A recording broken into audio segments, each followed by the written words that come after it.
Along the Mississippi River Delta in Louisiana, there exists a document that has puzzled historians for over a century. A property deed filed in the autumn of 1852 that records something that should have been impossible under every law of the antebellum South. A man named Moses, who had been born into slavery on Belle-Rive Plantation, became the legal owner of that same plantation just 8 months after his master's death. But the story doesn't end there. In a twist that defied all social order of the time, Moses married his former master's widow, a white woman from a respected Creole family, just 40 days after the funeral. The parish clerk who recorded their marriage license wrote in the margin, "God have mercy on us all." Within the first year of Moses's freedom, 6 people who questioned his rapid rise to power died under circumstances the authorities refused to investigate thoroughly. His former master, Henri Beauchamp, was found dead with a hunting rifle across his lap, yet details in the sealed coroner's report contradicted the official suicide verdict. The 2 white overseers who challenged Moses's authority both died within months of each other. A priest who tried to intervene was killed in what officials called a riding accident. By 1853, Moses Beauchamp, the name he adopted after marrying the widow, controlled one of the wealthiest estates in Ascension Parish. The question that haunted everyone who knew the story was simple, but terrifying. How many people had died to make this impossible transformation possible? Before we continue with the story of Moses and the blood-soaked path that led from slave quarters to plantation master, I want to hear from you. Subscribe to this channel if you're fascinated by the darkest chapters of American history, and leave a comment telling me what state or city you're listening from. This is a story that was deliberately buried for generations, and your engagement helps bring these forgotten truths to light. The events I'm about to share with you have been pieced together from parish records, personal letters, account books, and testimony given during a closed inquiry that few people know ever existed. What happened at Belle-Rive Plantation challenges everything we think we know about power, loyalty, and survival in the Old South. Belle-Rive Plantation stood on a bend of the Mississippi River in Ascension Parish, Louisiana, where the soil ran black and rich enough to grow sugarcane that fetched premium prices in New Orleans. The estate sprawled across nearly 800 acres, its boundaries marked by ancient live oaks draped in Spanish moss that seemed to absorb the heavy Louisiana air. The main house rose 3 stories tall, built in the French colonial style with wide galleries wrapping around each floor, tall windows that opened to catch the river breeze, and columns that had weathered hurricanes for 3 generations. Henri Beauchamp had inherited Belle-Rive from his father in 1838, along with 63 enslaved people, a sugar mill that processed cane from neighboring plantations, and debts that would have crushed a lesser man. But Henri was not a lesser man. He was ambitious, calculating, and possessed of a particular kind of intelligence that recognized opportunity in places others saw only obstacles. By 1850, he had expanded his holdings to 92 slaves, paid off his father's debts, and established himself among the parish's planter elite. His success stemmed partly from agricultural innovation. He was among the first in the region to adopt steam-powered equipment for his sugar mill, but more significantly, from his willingness to observe and learn from those he owned. Moses had been born on Belle-Rive in 1822, the son of a woman named Patience who worked in the main house, and a father whose name was never recorded in the estate books. From childhood, Moses displayed qualities that both fascinated and unsettled those around him. He learned to read by watching Henri's children study with their tutor, memorizing lessons through the parlor window. He taught himself carpentry by observing the plantation's craftsmen, then surpassed their skill before his 15th birthday. He understood crop rotation, weather patterns, and the complex economics of sugar production better than many overseers. Most remarkably, he possessed an ability to read people, to understand their fears, desires, and weaknesses with an accuracy that seemed almost preternatural. Henri Beauchamp recognized Moses's intelligence early and made a decision that most planters would have considered dangerous. He gave Moses responsibility. First as a driver overseeing field hands, then as a mill operator, and eventually as his personal assistant in managing the estate's business affairs. Henri kept Moses close, relied on his judgment, trusted him with information that other slaves never accessed. It was an arrangement that benefited both men. Henri's profits increased significantly under Moses's efficient management, while Moses gained knowledge and influence impossible for someone in his position. But there was a complexity to their relationship that outsiders could not fully perceive. Henri's wife, Celeste, had arrived at Bellerive in 1845, the 19-year-old daughter of a declining Creole family in New Orleans. Her father had accumulated gambling debts that threatened to destroy the family's reputation, and marrying her to the wealthy Henri Beauchamp, 15 years her senior, had been a strategic solution. Celeste brought beauty, refinement, and social connections to Bellerive. She brought no affection for her husband. The plantation's social structure in 1852 Louisiana was rigidly defined by law and custom. Yet within that rigid structure existed countless subtle negotiations of power. The white overseers, men like Tobias Greenleaf and his brother Samuel, officially held authority over all enslaved workers, but in practice, Moses wielded more influence. He controlled access to Henri, managed work assignments, and maintained the account books that tracked every aspect of plantation operations. The Greenleaf brothers resented this arrangement deeply, but Henri dismissed their complaints with a pragmatism that infuriated them. Moses made him money, and money mattered more than their wounded pride. The household staff included 12 people who worked in the main house, and they occupied a strange middle ground in the plantation's hierarchy. Louisa, who had served as Henri's nurse when he was a child and now managed the household, commanded respect from both white and black residents. Her daughter Margot worked as Celeste's personal maid and occupied a position that gave her intimate knowledge of the mistress's private life. The kitchen was ruled by old Jacques, a man of indeterminate age who had cooked for 3 generations of Beauchamp and whom everyone treated with cautious deference. By the spring of 1852, Bellerive appeared to be thriving. The previous harvest had been exceptional. Henri had negotiated favorable contracts with New Orleans factors, and the plantation's reputation attracted buyers willing to pay premium prices. The main house hosted dinner parties where parish elite gathered to discuss politics, cotton futures, and the growing tensions between North and South. Henri spoke passionately about states' rights and the Southern way of life, never acknowledging the irony that his eloquent defenses of that way of life were often informed by observations and insights Moses had shared with him earlier that same day. But beneath this prosperous surface, tensions were building that would soon tear Bellerive apart. Moses had spent 30 years watching, learning, and waiting. He understood the plantation's operations better than Henri himself. He knew which neighboring planters were on the verge of bankruptcy, which factors in New Orleans could be manipulated, which laws could be exploited, and which people could be influenced. He had been preparing for something, though few suspected what or when it would come. What no one fully understood, what perhaps even Moses himself did not fully understand until it was too late, was how completely the plantation's careful hierarchy would collapse once a single crucial element was removed.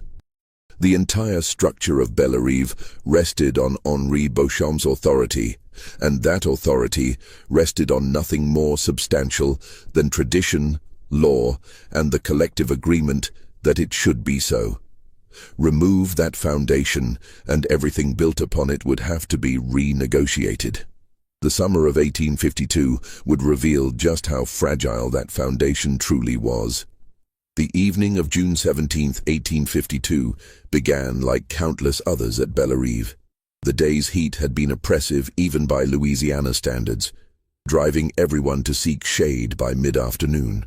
Henri Beauchamp had spent the day reviewing account books with Moses, going over figures for the upcoming planting season and discussing a potential land purchase from a neighboring planter whose son's gambling debts had grown unmanageable.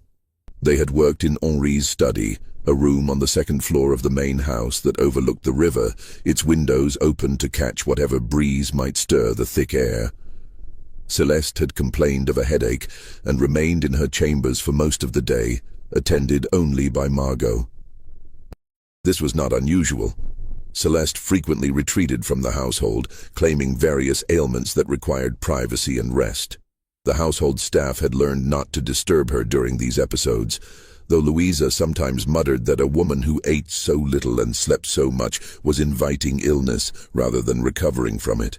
At 7 o'clock, Henri dismissed Moses and called for his evening meal to be brought to his study.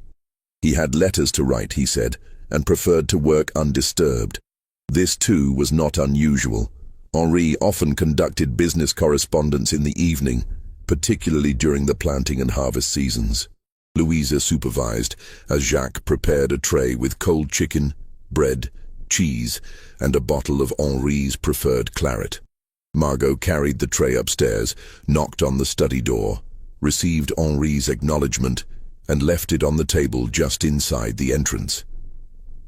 What happened in the hours that followed has been reconstructed from testimony given during the inquiry, though significant gaps remain in the account. At approximately 9:30, Tobias Greenleaf, making his evening rounds of the property, noticed that lamplight still burned in Henri's study. This detail would later prove important, though at the time it seemed unremarkable. At some point between 9:30 and 11 o'clock, someone entered Henri's study.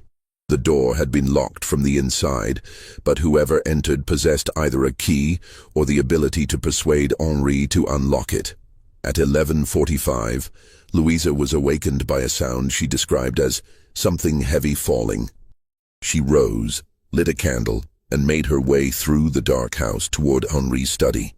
The door stood slightly ajar. She was certain it had been closed when she passed by earlier, and lamplight spilled into the hallway.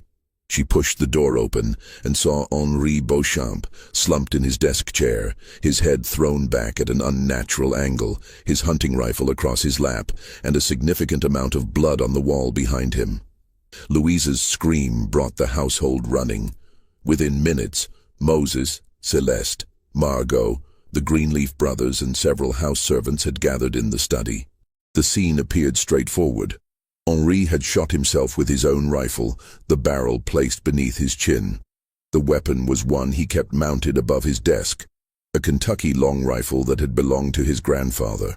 Powder burns marked his chin and throat, and the bullet had exited through the top of his skull, lodging in the ceiling beam above. Tobias Greenleaf immediately assumed command of the situation, as was expected given his position as senior overseer. He ordered everyone except Samuel out of the room, then dispatched a rider to fetch Dr. Matthias Fentress from his home 5 miles distant. He questioned Louisa about who had been in the house that evening and who might have heard anything unusual. He examined the study for signs of disturbance and found none, no overturned furniture, no indication of struggle, no forced entry. Dr. Fentress arrived shortly after 1 o'clock in the morning. He examined the body briefly, confirmed the obvious cause of death, and estimated that Henri had been dead approximately 2 to 3 hours. He noted the powder burns, the trajectory of the bullet, and the position of the body. His initial conclusion, recorded in his notes, was suicide. However, he also observed several details that troubled him enough to include them in a separate, more detailed report he would later submit to the parish coroner. First, Henri's hands showed no powder residue beyond what one would expect from recently handling the rifle. Second, the rifle had been found across Henri's lap in a position that seemed awkward for someone who had just used it to shoot himself. Third, a bottle of claret on the desk was nearly empty, but Henri was known as a moderate drinker who rarely consumed more than 2 glasses with dinner. Fourth, and most disturbing, Henri's face bore an expression that Dr. Fentress struggled to characterize, not the blank emptiness of sudden death, but something that resembled profound surprise, mixed with what the doctor could only describe as recognition, as if Henri had understood something important in his final moment. The household spent the remainder of that night in a state of controlled chaos. Celeste, after viewing her husband's body, had become hysterical, screaming, tearing at her hair, and requiring restraint by both Louisa and Margot before Dr. Fentress could administer laudanum. The Greenleaf brothers posted themselves in the study as guards, though what they were guarding against was unclear. Moses took charge of practical arrangements, sending riders to notify Henri's brother in Baton Rouge and the parish priest, organizing the household staff to begin preparations for the funeral, and ensuring that nothing in the study was disturbed until proper authorities could investigate. It was Moses's calm efficiency during this crisis that first raised suspicions in Tobias Greenleaf's mind. A man's master had just died violently, yet Moses showed no visible distress, no disruption to his usual methodical competence. He gave orders as if he had anticipated this moment, as if he had already thought through every necessary step. When Greenleaf mentioned this observation to his brother later that morning, Samuel responded with a question that would echo through subsequent events. "How long do you think Moses has been waiting for this?" The official investigation began at dawn. Sheriff Antoine Thériault arrived from the parish seat, accompanied by 2 deputies and a justice of the peace named Aldrich Boudreau. They examined the study, questioned the household, and reviewed Dr. Fentress's preliminary findings. By noon, they had reached their conclusion. Henri Beauchamp had taken his own life while intoxicated and despondent over financial troubles. The verdict satisfied legal requirements and preserved the family's reputation. Suicide was scandal enough without adding suggestions of foul play or household conspiracy, but several people found the official verdict difficult to accept. Tobias Greenleaf insisted that Henri had shown no signs of despondency and had, in fact, been enthusiastic about upcoming business ventures. Henri's brother, Armand, who arrived late on the 18th, pointed out that the family's finances were actually quite healthy, something he verified by reviewing the estate's account books with Moses. Dr. Fentress privately maintained his reservations about certain physical evidence, and Louisa, who had served the Beauchamp family for 45 years, told anyone who would listen that Henri was not the type of man who would abandon his responsibilities through suicide, no matter what troubles he faced. Yet the inquiry was closed, the death certificate was signed, and preparations for Henri's burial proceeded. According to Louisiana law and Catholic custom, he should have been interred quickly. But the heat was intense, and Armand insisted on delaying the funeral until more family members could travel from New Orleans. Henri's body was placed in a sealed coffin in the plantation's ice house, and the funeral was scheduled for June 22nd. During those 5 days between death and burial, Bellerive Plantation existed in a strange state of suspension. All normal work continued. The fields still required tending, the mill still operated, the household still functioned. But everyone understood that fundamental change was coming. The question was, what form that change would take. Armand had legal authority as Henri's closest male relative, but he lived in Baton Rouge and had his own affairs to manage. Celeste was Henri's widow and would inherit significant assets. But Louisiana law restricted women's control over property, and she showed no capacity or desire to manage a plantation. The Greenleaf brothers assumed they would step into positions of greater authority, but they needed someone to sign their orders, someone with legal standing. Moses continued managing daily operations as he had under Henri, and everyone accepted this arrangement because the alternative was chaos. He met with Armand to review accounts, corresponded with Henri's factor in New Orleans about existing contracts, and made decisions about planting schedules that could not wait for resolution of the estate. He did all of this with the same calm competence he had always shown, and people began to forget, or perhaps they never truly believed, that his legal status had not changed. He was still enslaved. Every decision he made, every order he gave, every signature he placed on documents had no legal authority whatsoever. On June 21st, the evening before Henri's funeral, Moses requested a private meeting with Celeste. They met in the small parlor off the main hall, the same room where Henri had once conducted business with visiting planters. Margot stood outside the closed door. Propriety required a witness to any meeting between a white woman and an enslaved man. But she later testified that she could not hear what was discussed. The meeting lasted approximately 45 minutes. When Moses emerged, his expression revealed nothing. When Celeste emerged 10 minutes later, she looked as if she had made a decision that both terrified and relieved her. The funeral took place on a Wednesday afternoon, with heat so oppressive that several attendees fainted during the graveside service.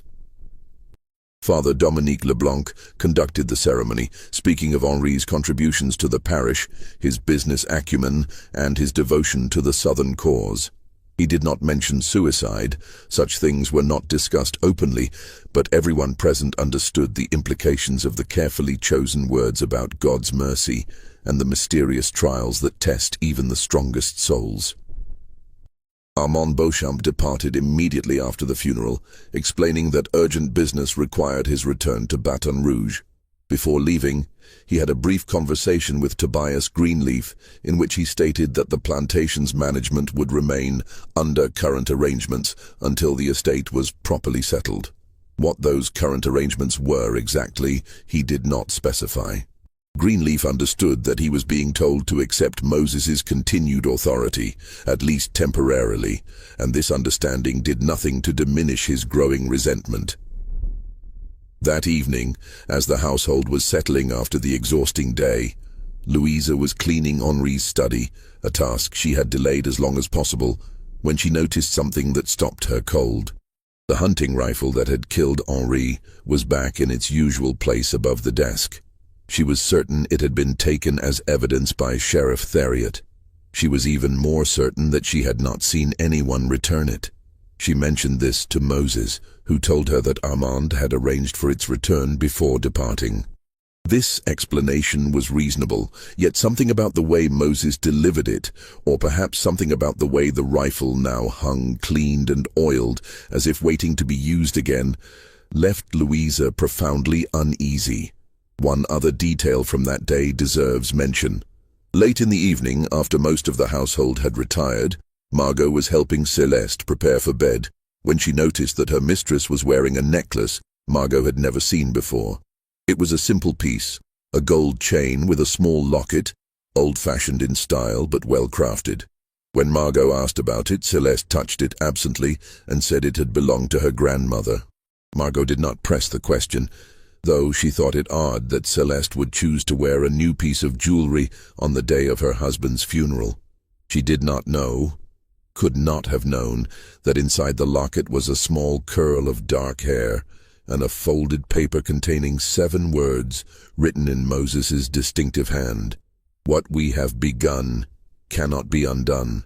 The weeks following Henri's death revealed fractures in Bellerive's social structure that had always existed beneath the surface, but had been held in check by the weight of established authority.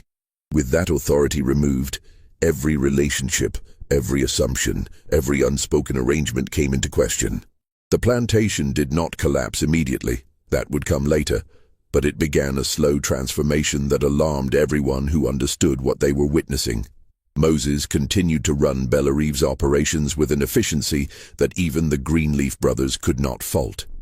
The crops were tended, the mill operated profitably, contracts with New Orleans factors were maintained, and the estate's accounts showed continued income. On paper, nothing had changed. In practice, everything had changed. Moses no longer sought approval for his decisions, no longer presented plans for someone else to authorize. He simply acted, and the momentum of habit and the absence of clear alternative authority meant that people accepted his actions as legitimate. Celeste remained secluded in the main house, appearing only for meals and necessary social obligations.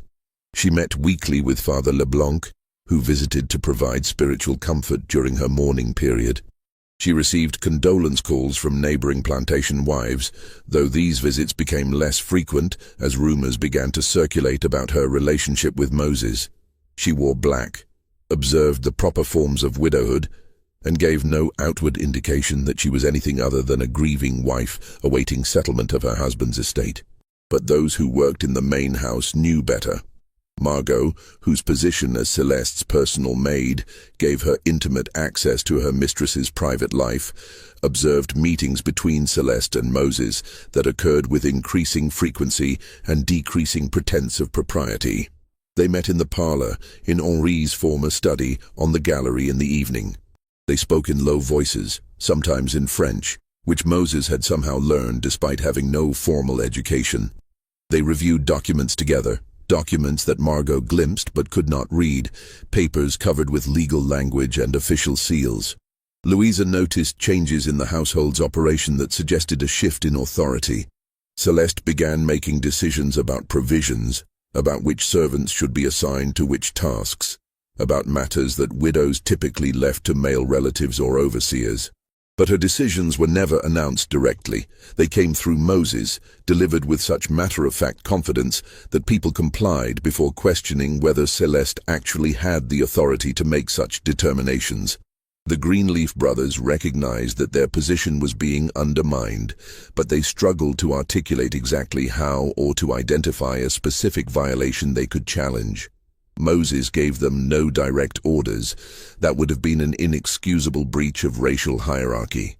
Instead, he simply informed them of decisions that had been made, changes that would be implemented, arrangements that were now in place. When they protested, he referred them to Celeste, who confirmed that yes, these changes had her approval as mistress of the estate. When they questioned whether Celeste had the legal authority to approve such changes, Moses pointed out that the estate was still in probate, and that Armand Beauchamp had explicitly stated that current arrangements should continue. By late July, Tobias Greenleaf had become convinced that Moses was manipulating Celeste, possibly through threats, possibly through some other form of coercion he could not quite define. He shared these suspicions with his brother, with several neighboring overseers, and eventually with Sheriff Theriot during a chance meeting in the parish seat. The sheriff listened politely but pointed out that suspicion was not evidence, and unless Greenleaf could demonstrate actual wrongdoing, actual crime, there was nothing the law could do. The sheriff also reminded him with careful emphasis that making unfounded accusations about a white woman's honor could have severe legal consequences for the accuser. On August 3rd, something occurred that brought these simmering tensions to a brief, explosive confrontation. Moses had arranged the sale of 60 hogsheads of sugar to a New Orleans factor at a price significantly higher than Henri had negotiated for the previous year's crop. This was objectively good business, but Tobias Greenleaf chose to challenge the transaction, arguing that Moses had no authority to negotiate contracts and that the sale should be voided. Moses calmly explained that he had negotiated the deal on Celeste's behalf, with her full knowledge and approval, and that the contract had already been signed and the first payment received. Greenleaf, his frustration finally boiling over, made the mistake of explicitly stating what many had been thinking. "You forget your place, Moses. You forget what you are." The confrontation took place in the mill office, with half a dozen witnesses present. Moses's response was quiet, measured, and absolutely devastating in its precision. "My place is wherever Madame Beauchamp determines it to be. If you question my authority, you question hers. If you question hers, you question the arrangements made by Monsieur Armand before his departure. If you wish to challenge those arrangements, I suggest you travel to Baton Rouge and discuss the matter with him directly. Until you do so, I will continue to perform the duties assigned to me by the mistress of this estate." It was a masterful piece of verbal maneuvering, simultaneously invoking multiple sources of authority, while offering no direct challenge to the racial hierarchy that everyone understood governed their world. Greenleaf was trapped. He could not challenge Moses without appearing to challenge Celeste, could not challenge Celeste without appearing to exceed his own authority, could not appeal to Armand without admitting that he had lost control of the plantation he was supposed to be supervising.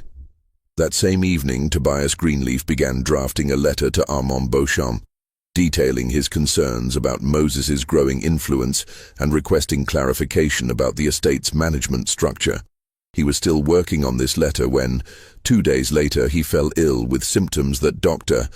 Fentress initially diagnosed as cholera morbus, severe intestinal distress accompanied by vomiting, fever, and delirium. The illness came on suddenly, progressed rapidly, and proved fatal within 48 hours. Tobias Greenleaf died on August 7, 1852, 3 days after his confrontation with Moses. Cholera was not uncommon in Louisiana during summer months, particularly near the river. The same week, Greenleaf died, 2 slaves from a neighboring plantation and a merchant in the parish seat also succumbed to similar symptoms. Dr. Fentress saw no reason to suspect foul play, though he noted in his records that the speed and severity of Greenleaf's decline was unusual, even for cholera. The body was buried quickly. The heat and the nature of the illness made this necessary, and Samuel Greenleaf found himself suddenly elevated to the position of sole overseer. Samuel lacked his brother's forceful personality and his certainty about how things should be. He had relied on Tobias to make difficult decisions, to confront problems directly, to maintain the firm hand that everyone agreed was necessary in managing a large plantation. Without his brother, Samuel felt adrift. When Moses approached him 3 days after the funeral with a proposal to restructure the overseer's responsibilities, ostensibly to reduce Samuel's workload during this difficult period, Samuel agreed without fully considering the implications. The new arrangement gave Samuel authority over field operations, while Moses retained control of business affairs, contracts, and financial management. It was, Moses explained, simply a formal recognition of how things had been operating anyway. What Samuel did not realize until too late was that he had just accepted a subordinate position. The person who controls money and contracts controls everything else. Moses now had official, or at least officially recognized, authority over the plantation's most important operations, while Samuel was relegated to supervising manual labor. It was a complete inversion of the normal hierarchy, accomplished so smoothly that Samuel only understood what had happened after the arrangement was already in place and functioning. Throughout these developments, one person watched with increasingly sharp attention and growing alarm. Old Jacques, who had cooked for the Beauchamp family for longer than most people on the plantation had been alive, had seen changes of power before. He had watched Henri's father die and Henri assume control. He had observed hirings and firings, marriages and deaths, the constant small negotiations of authority that occurred in any large household. But what he was witnessing now was different. This was not evolution. This was revolution, conducted so gradually that most people did not recognize it as such. Jacques began paying attention to things that others overlooked.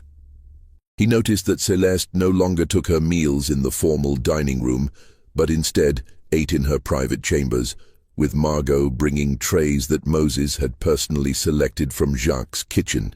He observed that Margot carried notes between Moses and Celeste several times each day, more communication than would seem necessary for simple household management. He saw that Louisa, who had once held undisputed authority over the household staff, now consulted with Moses before making decisions about staffing or supplies. Most troubling of all, Jacques noticed that people were disappearing.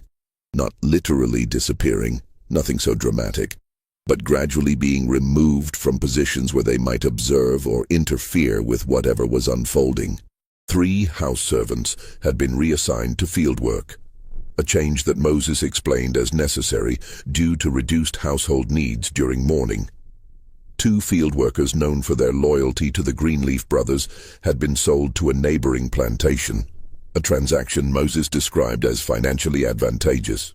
The butler who had served Henri for 15 years had been dismissed for drunkenness, a charge that Louisa privately disputed but could not disprove.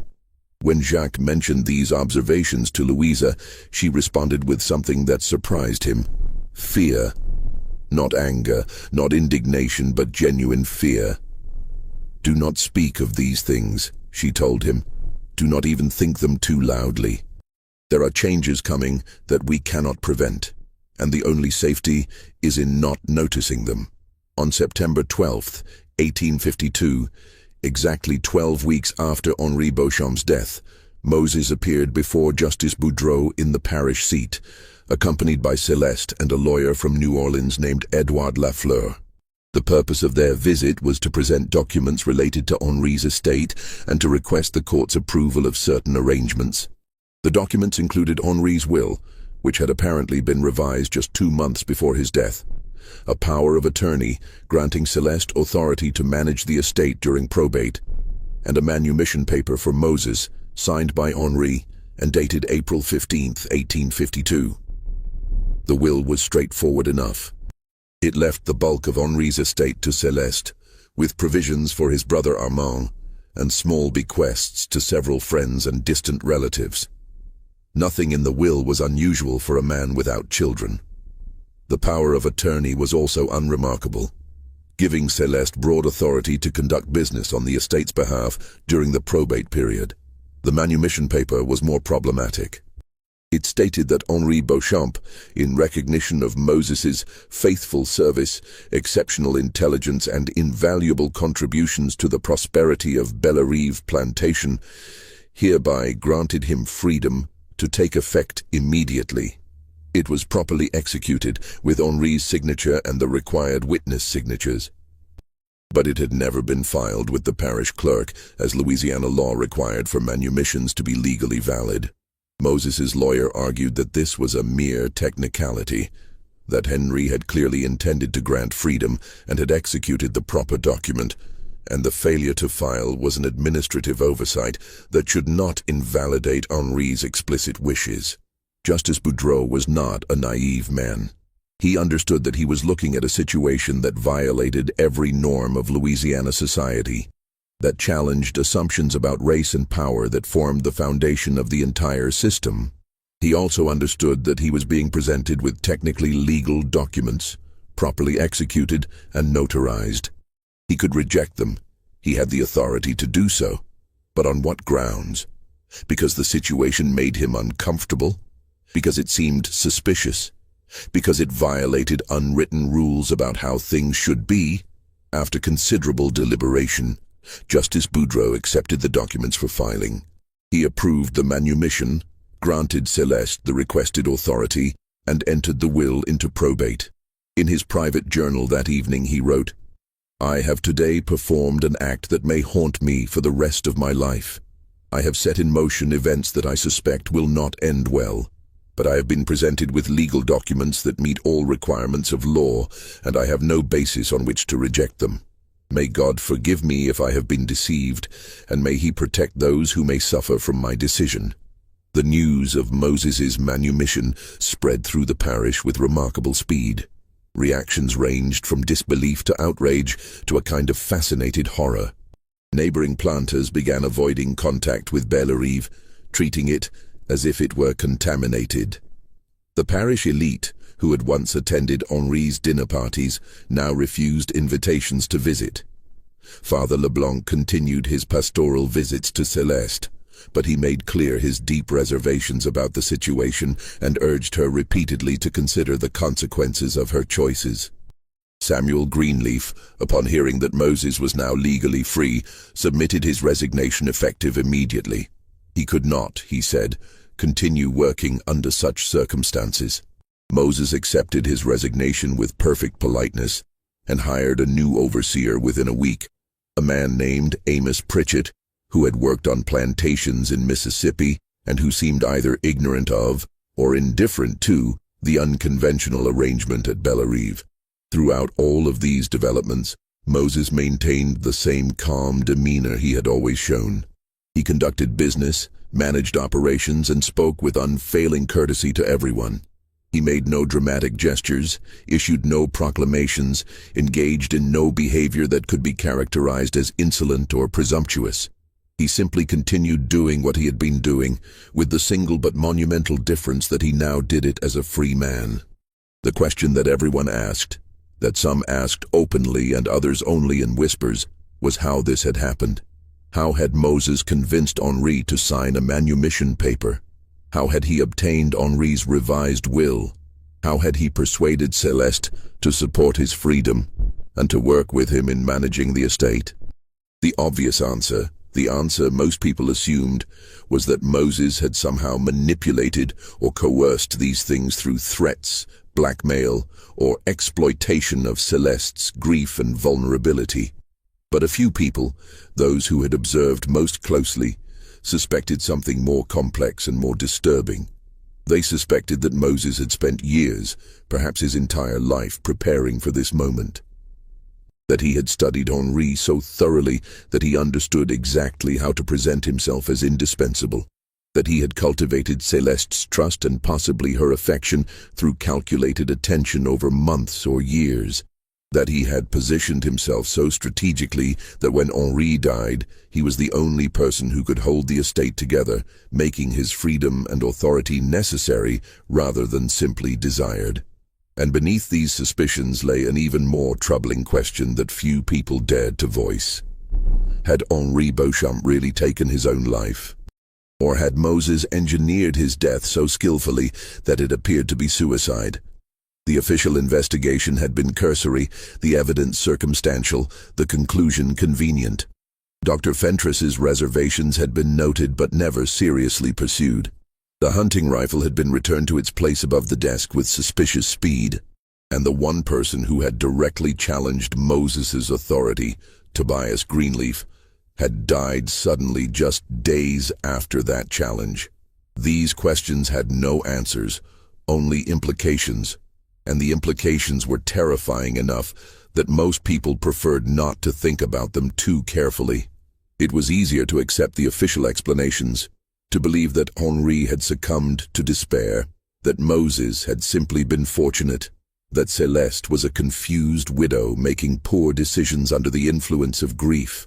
But late at night, when people were alone with their thoughts, many of them wondered, if Moses could transform himself from slave to free man, from property to property owner in the space of 3 months, what else might he be capable of? And if he had been willing to do whatever it took to achieve this transformation, anything at all, how many people had already paid the price for his ambition, and how many more would pay before the story reached its end? The autumn of 1852 brought cooler weather but no reduction in the tension surrounding Bellerive. The plantation continued to operate profitably, the crops were harvested successfully, and Moses's management proved as competent as it had been under Henri's ownership. But the social isolation of the estate deepened. Neighboring planters refused to conduct business with Bellerive. Merchants in the parish seat provided necessary supplies, but did so with cold formality. The few visitors who came were strangers, factors from New Orleans, lawyers, businessmen who cared more about profit than propriety. What do you think is unfolding at Bellerive? The evidence suggests something darker than anyone dared speak aloud. If this story is giving you chills, share this video with a friend who loves dark mysteries. Hit that like button to support our content, and don't forget to subscribe to never miss stories like this. Let's discover together what happens next, because the most disturbing revelations are still to come. The true nature of what was occurring at Bellerive became impossible to ignore on November 28, 1852, when Celeste Beauchamp and Moses appeared together at the parish clerk's office to file an application for a marriage license. The clerk, a man named Prosper Gautier, who had held his position for 23 years, initially assumed he had misunderstood their request. When Moses calmly repeated it, Gautier's hands began to shake. Moses pointed out, with careful precision, that Louisiana law prohibited such marriages for enslaved persons or recently freed people of color. He was neither. His manumission had been filed in September. He had consulted with lawyers in New Orleans and knew exactly which laws applied. After 3 hours of discussion, Gautier found himself unable to identify a specific legal basis to deny the application. The arrangements involved a defrocked Catholic priest named Father Mathieu Corbeau, expelled from the diocese 5 years earlier for alcoholism. Corbeau agreed to conduct the wedding for a substantial fee. The ceremony took place on December 19, 1852, in Bellerive's parlor. The only witnesses were Louisa, Margot, old Jacques, and the estate's lawyer. Father Corbeau stumbled through the liturgy with breath that smelled of whiskey. When he pronounced them husband and wife, Celeste's hand trembled as Moses placed a gold ring on her finger. By marrying Celeste, Moses gained legal control of her inheritance from Henri, which meant he now effectively owned Bellerive Plantation. The reaction from the parish elite was immediate and furious. A group of planters met to discuss action. Some argued for violence, others for legal intervention. They settled on complete social and economic isolation. No one would do business with Bellerive. But Moses had anticipated this response. His factor in New Orleans was Joachim Tessier, an ambitious trader who cared more about profit than propriety. Tessier had connections to northern buyers, happy to purchase Louisiana sugar without concerning themselves with local scandals. The winter of 1852-1853 saw Bellerive operating in complete isolation from its neighbors, but in growing connection to commercial networks beyond the parish. Celeste remained largely secluded in the main house, appearing in public only when necessary. Those who saw her described her as pale, thin, and emotionally withdrawn. She spoke rarely, and when she did, her voice was flat and affectless. Margot, who continued serving as her personal maid, observed that Celeste seemed relieved by her new situation. Moses made all decisions, bore all responsibility, faced all conflict. Celeste simply existed in a state of passive acceptance. During the first months of 1853, several incidents suggested Moses was consolidating control by removing potential threats. In February, a field worker named Josiah claimed to have information about what really happened to Master Henri. Before he could share it, he disappeared. Moses reported him as a runaway. In March, old Jacques became ill with symptoms similar to those that had killed Tobias Greenleaf: severe intestinal distress, rapid decline, death within days. Samuel Greenleaf, now working in the parish seat, began collecting testimony from people who had lived at Bellerive. He was convinced Moses had murdered Henri and possibly others. He interviewed former servants and examined parish records. On April 12, 1853, Samuel was found dead in his rented room. The official cause was apoplexy, sudden heart failure. He was 38 years old with no history of health problems. All of his notes and documents relating to Bellerive had vanished. Dr. Fentress noted in his private records that this was the fourth sudden death connected to Bellerive in less than a year. The pattern troubled him deeply, but he had no medical evidence of foul play in any case. He scheduled a meeting with Sheriff Theriot to discuss his concerns. Before that meeting could occur, Moses visited him. They spoke for approximately 2 hours about medical matters. Then Moses made a statement the doctor would never forget. "You understand that the world operates according to natural laws. Sometimes people die for reasons that are perfectly natural, but appear suspicious to those who don't understand the complexity of human mortality. It would be unfortunate if such misunderstandings led a respected physician to make accusations he could not substantiate." It was not explicitly a threat, but the implication was clear. Dr. Fentress cancelled his meeting with the sheriff. He never spoke publicly about his suspicions. In his private journal, he wrote, "I have today chosen cowardice over courage. I suspect I have allowed evil to continue unchecked because I lack the strength to confront it." By summer 1853, Moses had achieved something impossible. He had gone from enslaved property to free man to legal owner of one of the most valuable plantations in the parish, all in 13 months. The cost, measured in human lives, remained unknown, but was suspected to be substantial. What do you think is unfolding at Bellerive? The evidence suggests something darker than anyone dared speak aloud. If this story is giving you chills, share this video with a friend who loves dark mysteries, hit that like button to support our content, and don't forget to subscribe to never miss stories like this. Let's discover together what happens next, because the most disturbing revelations are still to come. The winter of 1853-1854 brought growing pressure from multiple directions. In January, planters sent a petition to the state legislature requesting tighter restrictions on manumission. The petition didn't mention Moses by name, but everyone understood its target. The legislature debated, but ultimately took no action. The first serious threat came in March 1854, when a New Orleans lawyer named Philippe Dufresne appeared claiming to represent Henri's distant relatives in France. They were challenging the validity of Henri's will, arguing he had been mentally incompetent or under duress when he revised it. The lawsuit aimed to overturn Moses's control by attacking Celeste's inheritance. Moses hired Charles Villeneuve, a prominent New Orleans lawyer. The legal battle proceeded through spring 1854. In April, a barn at Bellerive caught fire in the middle of the night, destroying equipment and nearly spreading to the sugar mill. The fire had started in 3 separate locations simultaneously, suggesting arson. In May, someone shot at Moses as he rode along the plantation road. The shot missed, and the shooter escaped. The most significant development involved Margot.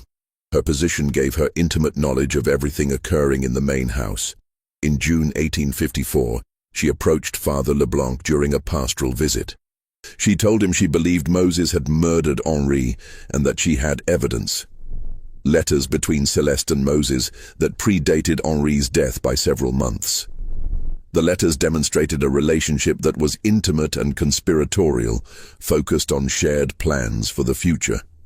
Margot had hidden these letters, intending to present them to authorities. Father Leblanc was deeply disturbed. He wrote a letter to the bishop in New Orleans, describing the situation and requesting advice. That letter was intercepted before it reached the bishop. On the night of June 23rd, Father Leblanc was found unconscious on the road between Bellerive and his church. His horse was nearby, apparently having thrown its rider. The priest died 3 days later without regaining consciousness. The official explanation was a tragic accident. Margot understood immediately what had happened. She took the letters and documents she had hidden and fled Bellerive in the middle of the night, heading toward New Orleans. She made it approximately 15 miles before she was found. The official account stated she had been detained by a patrol watching for runaways. During detention, she became agitated and violent, suffering fatal injuries in the struggle. The documents she had been carrying were lost. No investigation was conducted. Celeste did not attend her burial. Moses sent a wreath. In August, the lawsuit reached a critical phase. Depositions would take place in September, representing a significant threat to Moses's position. The night before they were scheduled to begin, Philippe Dufresne was attacked in his hotel room. 2 men beat him severely and stole all his legal papers. Dufresne survived, but was left with permanent injuries that ended his career. The attackers were never identified. With Dufresne incapacitated and his documentation destroyed, the lawsuit collapsed. In October 1854, the court dismissed the challenge. Moses had won again. But the attack on Dufresne marked a turning point. Everyone now understood that Moses was not simply fortunate. He was willing to kill anyone who threatened his position. In November, Colonel Augustin Chevalier organized a meeting of planters to discuss the Bellerive situation. 23 men attended. They discussed options ranging from legal challenges to extra-legal violence. A committee was formed, 3 men who would plan to eliminate Moses in a way that could be attributed to accident. Moses learned about the meeting within 48 hours. He hired guards from New Orleans and transformed Bellerive into a fortress. He varied his routines, never traveled alone, never followed predictable patterns. In December 1854, Lucien Broussard, one of the 3 men on the assassination committee, was found dead in his home, killed by a shotgun blast through a window. The investigation concluded it was a hunting accident, but the message was clear. Moses knew who was planning to kill him. On Christmas Eve, someone fired 6 shots at Moses as he returned to Bellerive. His guards returned fire. 2 people were killed, one of Moses's guards and one attacker, identified as a man employed by Etienne Marchand. Marchand fled the parish that night and was never seen in Louisiana again. Colonel Chevalier survived 3 more weeks before dying in January 1855, officially from pneumonia, though his symptoms resembled the intestinal illness that had killed others who opposed Moses. By early 1855, Moses had eliminated or driven away everyone who had actively threatened him. He had proven he could not be dislodged, could not be killed, could not be defeated. But this victory came at a cost. Bellerive existed in complete social isolation. Moses had what he wanted: freedom, property, power. But he had it in a prison of his own making, surrounded by guards, living with a wife who barely spoke. By spring 1859, Moses had been effective master of Bellerive for nearly 7 years. The estate continued generating profits, though isolation had taken its toll. Celeste's mental state had deteriorated dramatically. She rarely left her chambers, spoke to people who weren't present, moved through the house like a ghost. Dr. Fentress could offer no diagnosis beyond melancholia.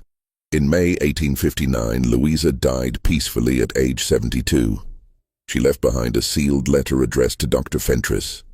It contained her account of everything she had witnessed: the mysterious meetings, the suspicious deaths, the systematic elimination of anyone who might challenge Moses. It was not legal evidence, but it provided a comprehensive narrative of Moses's transformation through calculated murder. Dr. Fentress read the letter and faced the decision that had haunted him for years. He chose to make a copy, seal the original with instructions to open it after his death, and deposit it with his lawyer in New Orleans. If Moses killed him, at least the truth would eventually emerge. But Moses did not kill him. By summer 1859, Moses seemed to have lost interest in eliminating threats. In August 1859, Moses announced he would free all enslaved people remaining on the plantation, immediate and complete freedom for 73 people. The economic implications were staggering. Bellerive's entire labor force would disappear, making continued operation impossible. But Moses proceeded anyway, filing manumission papers and making arrangements for those who wanted to leave. The decision mystified observers. Moses had realized that continuing to operate Bellerive as a slave plantation made him complicit in the same system that had enslaved him. Freeing the people he owned was an attempt to break that cycle. To prove his transformation meant something beyond mere role reversal. Without enslaved labor, the fields could not be worked. The mill could not be operated. By October 1859, Moses had essentially dismantled the economic engine that had made Bellerive valuable.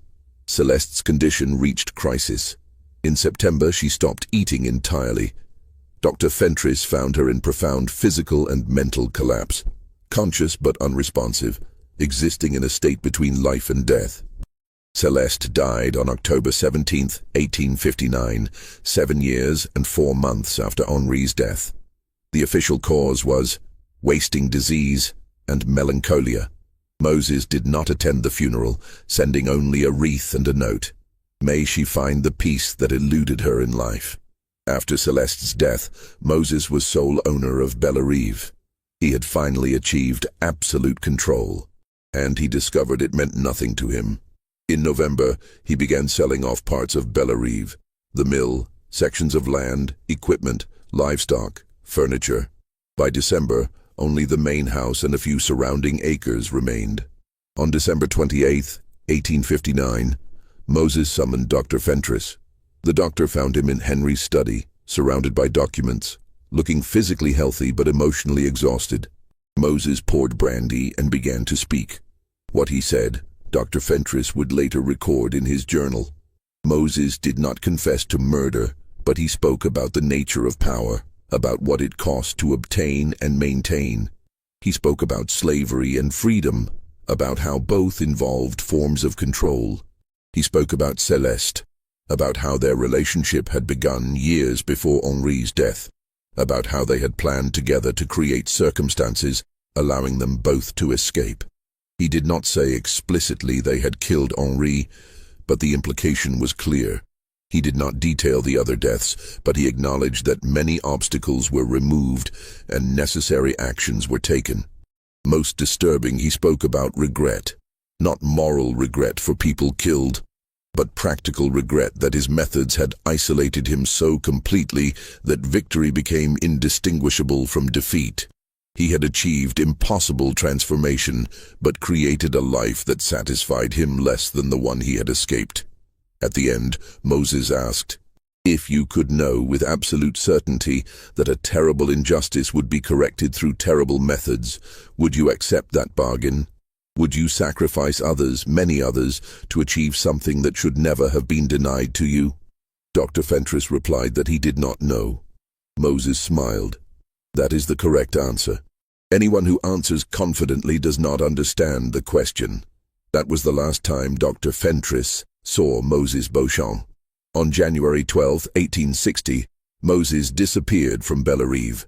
He took with him whatever wealth he had accumulated from selling assets. He left no indication of where he was going. The house stood empty for weeks before neighbors noticed it had been abandoned. The remaining property eventually reverted to the state. No one ever saw Moses Beauchamp again. There were rumors, sightings in New Orleans, reports of a wealthy man of color in Mexico, but nothing confirmed. He disappeared as completely as if he had never existed. The story of Moses Beauchamp became a dark legend in Ascension Parish. People told different versions, emphasizing different elements. Some portrayed Moses as a brilliant tactician who beat an oppressive system. Others described him as a monster who murdered his way to power. The truth, preserved in documents discovered decades later, was more disturbing than any legend. Dr. Fentress's journal, found after his death in 1871, provided a comprehensive account based on direct observations. Louisa's sealed letter offered corroborating details. Together they suggested Moses had been responsible for numerous deaths, and that Celeste had aided him. But these documents also revealed something more complex. They showed Moses had been shaped by a system that treated human beings as property, that denied people agency based solely on race, that created conditions where the only path to freedom was through violence. The system had created Moses Beauchamp by denying him every legitimate avenue to the life he wanted. The legal questions surrounding Bellerive were never fully resolved. The deaths between 1852 and 1859 remained officially unsolved. No one faced legal consequences except Philippe Dufresne, who survived his attack but never practiced law again. In 1868, a northern journalist named Theodore Wexler investigated the Bellerive story, but found most people refused to discuss it. He uncovered one intriguing detail. In 1867, a man matching Moses's description had been seen in Veracruz, Mexico, operating a successful merchant business. The man called himself Maurice Beaumont and was accepted as white. Wexler traveled to Veracruz but found no trace of him. The final piece emerged in 1903 when letters were donated to the Louisiana Historical Society. Among Lawyer Lafleur's papers was correspondence with a client who signed only as M.B. The letters, dated between 1860 and 1897, discussed financial and legal matters. In one letter from 1889, M.B. wrote, "I have lived for many years now under a different name, free of the burden of who I was and what I did. I have been successful, respected, and I have harmed no one since leaving Louisiana. Yet I remain haunted by whether my transformation was worth the price others paid. I traded their lives for my freedom, and I cannot determine whether this was justice or crime, revolution or murder." The letter continued, "I know history will judge me harshly if my story is ever fully told. I accept this judgment even as I maintain I had no other path available. The system that enslaved me created the monster who destroyed that system from within. If I am guilty, then slavery itself stands guilty of creating me. Whether these letters were actually written by Moses cannot be proven, but they suggested he survived for at least 37 years after disappearing from Bellerive, that he established a new life successfully, and that he spent those years grappling with the moral implications of his transformation. The story became a cautionary tale told differently depending on who was telling it. Some emphasized the danger of upsetting social order. Others pointed to it as evidence of slavery's corrupting influence. Still others dismissed it as exaggerated legend. The main house was demolished in 1887. The land was subdivided and sold. By 1900, nothing remained to mark where Bellerive had stood. The cemetery where Henri and Celeste were buried was neglected for years before being restored in 1956. On Henri's gravestone, Henri Beauchamp, 1807-1852, beloved husband and master of Bellerive. On Celeste's, Celeste Beauchamp, 1826-1859, may she rest in peace. No stone marked Moses's grave because no one knew where or when he died. Perhaps he lived many more years under a different name. Perhaps he died shortly after leaving Louisiana. Perhaps he spent the rest of his life looking over his shoulder, waiting for someone to recognize him. The story leaves us with uncomfortable questions. Was Moses Beauchamp a hero or a villain? Was his transformation liberation or crime? Were his methods justified by the impossibility of achieving freedom through legitimate means, or do they damn him regardless? Did he prove individuals can overcome oppressive systems, or did he simply demonstrate that oppression creates monsters? These questions remain relevant because the conditions that created Moses Beauchamp, systems that deny people agency, that distribute power arbitrarily, that force individuals to choose between submission and violence, have never fully disappeared. And wherever those dynamics exist, there will be individuals like Moses, brilliant and ruthless, who refuse to accept their assigned position and who are willing to pay any price, anyone's price, to transform themselves. What do you think of this story? Do you believe Moses Beauchamp was justified in his actions, or do his methods make him irredeemable? Could he have achieved freedom through other means, or did the system leave him no choice but violence? Leave your comment below and share your thoughts on this dark chapter of Louisiana history. If you enjoyed this tale and want more stories exploring the shadows of America's past, subscribe to Liturgy of Fear, hit the notification bell, and share this video with someone who appreciates history's uncomfortable truths. Remember, the past is never as simple as we want it to be, and understanding its complexity is the only way to avoid repeating its worst mistakes.